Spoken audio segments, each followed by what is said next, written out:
adventure. So there's only one way to figure it all out. Unzip the archaeology. Make it naked.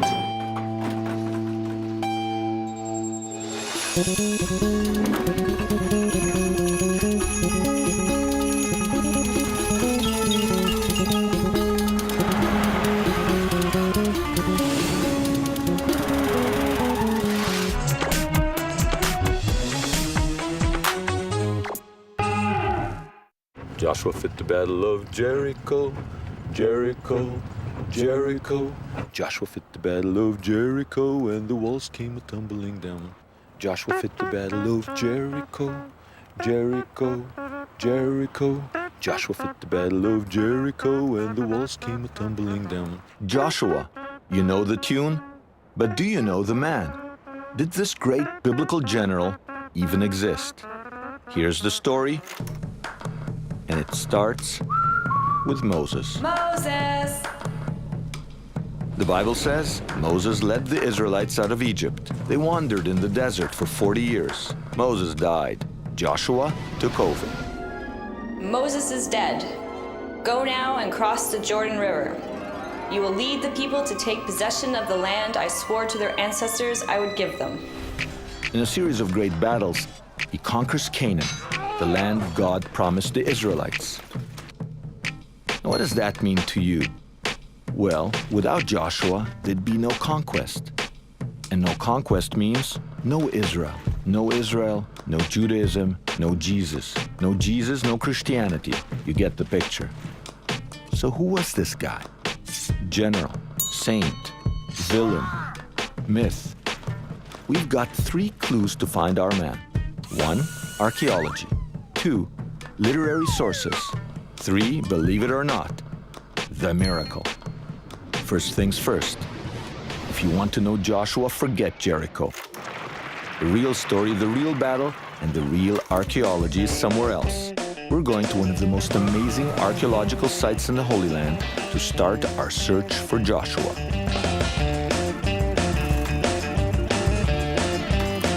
We're going to Hazor, that's H-A-Z-O-R or H-A-T-Z-O-R, is mentioned in the Bible as one of the cities, one of the main Canaanite cities that was destroyed by Joshua when he conquered Canaan, when he conquered this land.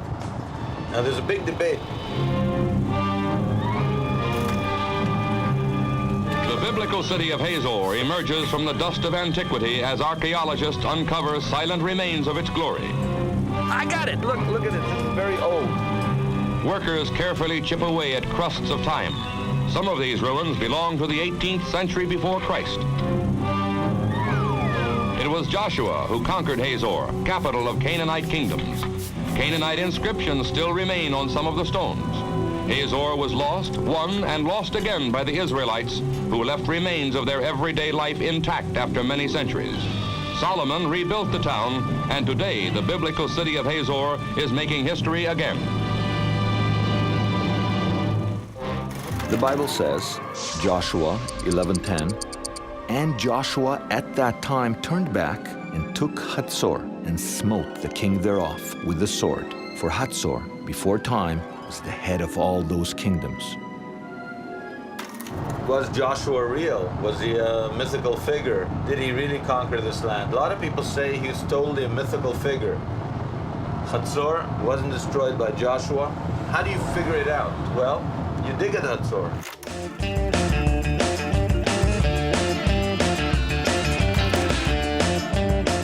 Look at this place, just look at it. Professor Amnon Bentor is our guide. Professor, What do we do? I'll tell you, I'm already arguing with Professor Amnon Bentor, and we haven't even started the interview. And you've been here, this is Hazor. This is one of the biblical sites that's been excavated. No. No? No. Yeah, Hazor is not mentioned in the Bible? it is. But Oh. you just said it is one of the biblical sites. No, So what do you mean? it is the biblical site. It's the biblical site. I'm Exactly, sorry. exactly. I stand corrected. It is Right. the biblical, and you'll tell us, well, okay, what? I'll tell you why. Why? No problem. Yeah. There's no other site. If you want conquest, Okay? Conquest. Yes, Joshua, no Joshua. If you want to tackle conquest The conquest of Canaan of by Canaan Joshua. by the Israelites, it's Hazor. This is the place. Now, I don't say you have to agree about everything. You don't have to agree about the conquest. You don't have to agree, but this is the place to have the argument. That's why I'm having this argument with you here. So there's no other. Imagine Hazor, more than 3,000 years ago, a great palace, pagan altars, soldiers, priests, families, children, a king. Hazor, head of the Canaanite kingdom in the Galilee. To conquer this land, Joshua needed to lop off that head. What I want. A few years ago, As the Bible says, Joshua's army reached Hazor, and they smote all the souls that were therein with the edge of the sword, utterly destroying them. There was not any left to breathe, and he burnt Hazor with fire.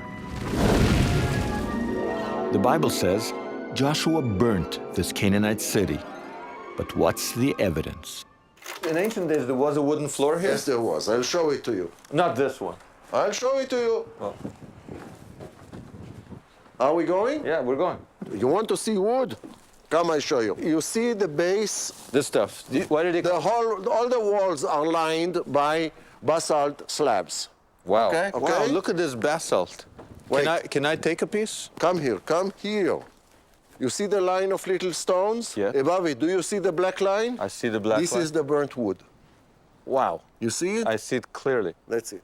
That's the burnt floor. We're talking about a big A fire. lot of wood, a lot of olive oil, because we have at least 20 huge pithoi. Pithoi meaning jars. Huge jars, each one of them more than 200 liters, which were all burning, because we have the lines of burned oil still seen on the outer face of the jars. And we have what we don't have now, fortunately, very, very strong winds. The combination of strong winds, oil, and wood would create temperatures that are double the temperature of a normal fire. A normal fire is 600-700 degrees centigrade. We had a fire here that was at least 1300 degrees centigrade. Wow, so it would kind of melt everything, right? If you'll come and look at the mud brick, you'll see that the mud brick melted. It looks like lava. Look at it. Here? Yeah, To be able to melt them like this, you need more than 1300 degrees centigrade. 1300. So this is just... This is an unbelievable fire in which this palace perished. Okay, but things don't get destroyed in 13... By accident. By accident, No, right? somebody torched it. Somebody torched it. Yeah. Okay. Does this bit of melted mud brick authenticate the biblical story? Our first piece of evidence in the search for Joshua.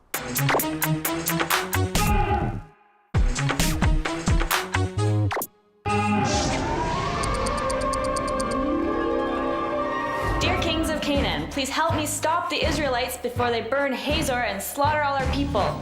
Sincerely yours, King Jabin of Hazor.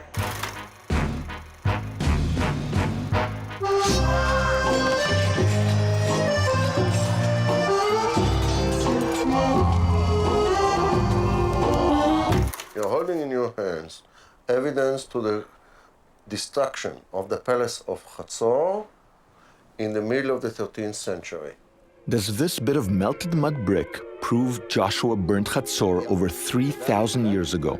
You dig at Hazor and you find the ash where and when the Bible says it should be. But did Joshua do it? Not everyone thinks so.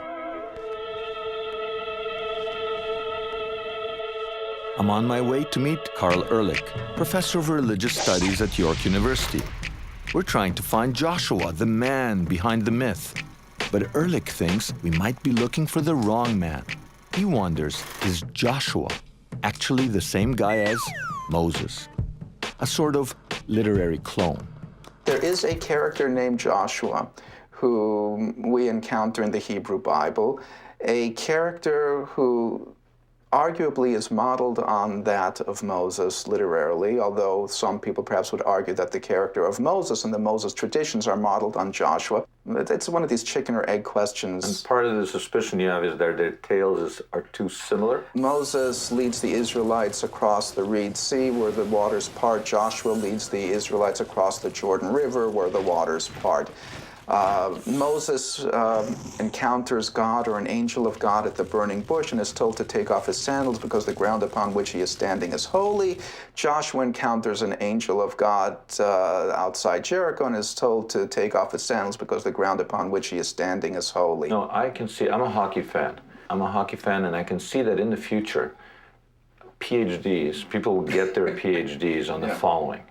They'll see that there were these two legendary hockey figures, one named Bobby Orr and another named Wayne Gretzky. And they couldn't possibly be real people because they both grew up skating as little kids on ice rinks in Canada. Sometimes Clearly, truth is they both stranger held than fiction. hockey sticks. They both had, they clearly are the same figment of somebody's imagination. Maybe there was some Wayne Gretzky, maybe there was some Bobby Orr, but they couldn't both be hockey players who were the greatest. Somebody made them up. And since we have no archaeology, the actual skates, they probably didn't exist. Somebody's going to have a PhD in Gretzkology. Moses and Joshua. The same person? It's a literary theory. Here's the logic. Joshua needs authority, so borrow some from Moses. And you do this by making their stories mirror each other. Archaeology can't prove it one way or the other. Oddly enough, we're on more solid ground. We find more archaeology when we turn our attention from men to gods. The Bible says, Joshua smote his enemies with the edge of the sword. And what do we got here? We've got Canaanite gods, one of them a god or a worshiper of gods with his head lopped off. But this guy's head was taken right off by somebody with a very big sword. Who did that? Well, they say they don't know if there was a Joshua or not. One thing that they do know is that the Bible says that when Joshua came through Hazor, he burned it, he destroyed it, he went after the Canaanite gods. This is exactly the kind of stuff that Joshua and the incoming Israelites did not like. They cut these things down, they toppled them to the ground. And then guess what? That's exactly how the archaeologists found them, toppled to the ground in a destruction layer. That was different than other cultures because polytheistic culture, pagan culture, was accepting of many gods. But here you had a revolution, according to the Bible, a revolution, one God, a God that didn't tolerate the worshiping of stones, of standing stones, and of gods and goddesses. So we have plenty of evidence of gods, but our man, Joshua, is a shadowy figure. The Bible's full of his stories, but most of his exploits wouldn't leave any evidence for us to find. Here's Joshua's problem. He's famous because he won battles. And that means destroying things. He didn't build things for us to find, he knocked them over, or burnt them, or put them to the sword. Joshua 6:21. And they utterly destroyed all that was in the city, both man and woman, young and old, and ox, and sheep, and asses, with the edge of the sword. Other stories give us better clues as to whether or not our man existed. The Bible says Joshua conquered 31 cities, including Hazor, Jericho, Jerusalem, Lachish, and Megiddo. Many of these places can still be found today. Professor Finkelstein studied a number of them. He says there's no way Joshua conquered all 31 cities because 3,200 years ago, some of these cities didn't exist. When we come to Joshua, we see, one, that many of the sites mentioned in the book of Joshua regarding the conquest of Canaan supposedly in the 13th century BC had not at all existed at that time. It didn't exist at the time of Joshua. I mean, there is no Ai at the site of Ai, and there is no Arad at the site of Arad, 13th century. I'm speaking about 13th century. If you take the list of conquered cities in Joshua 12 or in the stories themselves, and you compare the list, to what we know today from archaeology, you get two completely different stories. Completely. The archaeology says one thing. I mean, most of the places were not inhabited had not been inhabited in the late Bronze Age. But is Professor Finkelstein looking in the right time? Consider this.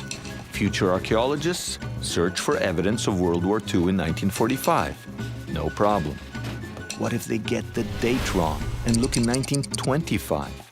Misjudged 20 years, World War II disappears.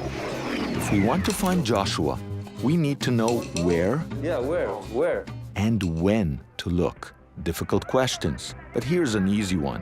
How does a broken pot and a miniskirt help us to date Joshua?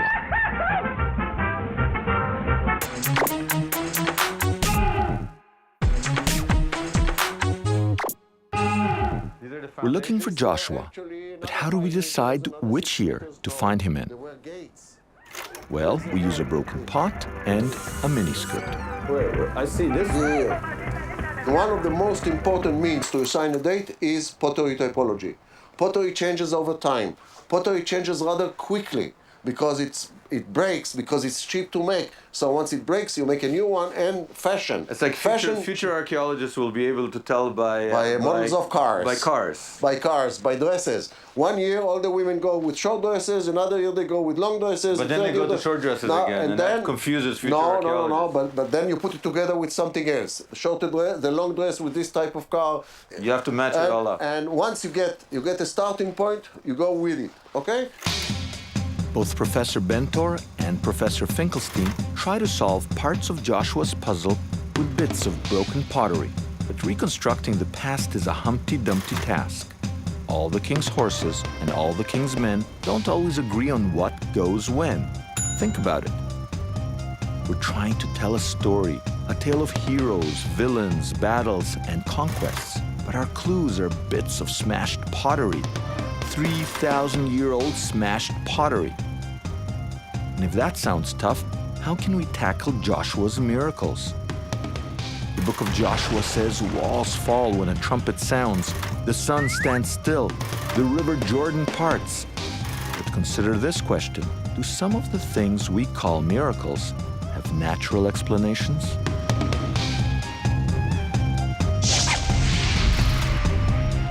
We've got these stories that include aspects of the miraculous, of the superhuman, that the archaeological record cannot comment on one way or the other. March all of your soldiers around the city once a day for 6 days. Have 7 priests carry 7 rams' horn trumpets in front of the ark. How very unusual. Quite. On the 7th day, blow the trumpets and the whole army must utter a war cry. Then the city walls will collapse and the men can charge straight in. Do you think he was a real person? Do you think he actually conquered Jericho? Probably not, but you never know. Or if he conquered Jericho, it certainly wasn't the way it's depicted in the Hebrew Bible. And there's a certain Why not? logical... You know, we just experienced this tsunami that killed 250,000 people, okay? Walls of water came on people. Now, it could be that if we didn't have, you know, all these news and photographs and everything, that people later would say, walls of water, 250,000 people, impossible. No, Why? It must be mythological. Why do you assume that it didn't happen? Jericho's in an earthquake zone. They marched around, they tooted their horn, an earthquake came. You can argue about why did it come, was it just a coincidence? Don't you see what you're doing? In your attempt to preserve the literal text of the Bible, you have just added something that is not mentioned in the Hebrew Bible and doesn't appear. An earthquake. There's no mention. The ground. All kinds of weird things happened around Joshua's time, according to the Bible.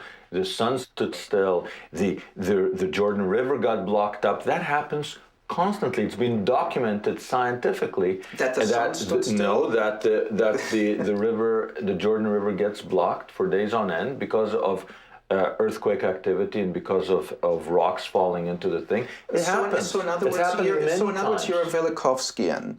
You have a catastrophic for those who don't know, that's a big insult.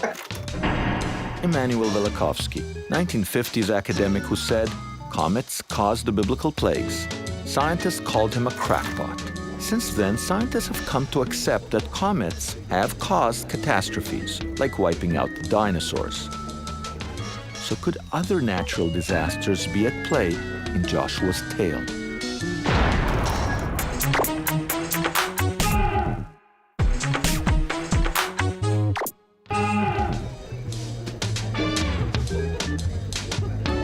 Is there any way we can explain some of Joshua's miracles based on natural phenomena?